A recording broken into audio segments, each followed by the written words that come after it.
Now to some breaking news we're following in the city of Detroit. Police saying the suspect who was wanted in the deadly shooting of a Detroit mother and her teenage daughter has been shot and killed by police. Dwayne McDonald was the prime suspect in the shooting Christmas Day on Detroit's west side.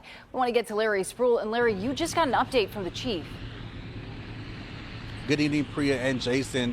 Very active scene here at the intersection of Woodward and Owen. And police did say that they did find that suspect that was involved in that Christmas night shooting of his wife and their adopted daughter. They found him inside this building, apartment building right over there. So here's what we know what happened earlier today. Police said they had been investigating and watching this area since that Christmas night shooting. They always believed that McDonald was still here in Detroit. So what led them here was tips and information from two individuals that were inside this apartment building right here. McDonald came and stayed with them since the shooting because somehow they had some type of connection and he knew of them.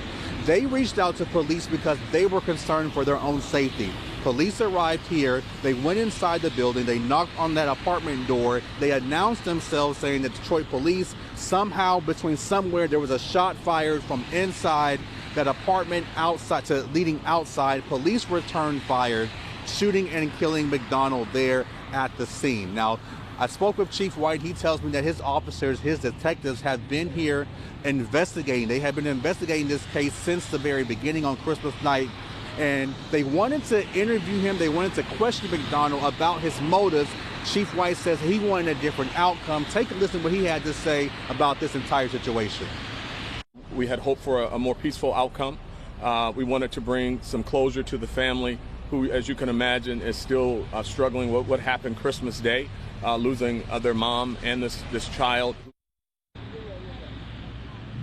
And speaking of the victim's family, we do know that they are here on the scene. As a matter of fact, they are waiting inside that red car right behind us. They did speak with Chief White and detectives earlier, right after that news briefing. They thanked them for a good job or for bringing justice to their family. But there are still a lot of questions, like what will happen to the two individuals that were inside this building with the suspect? I asked Chief White that very question.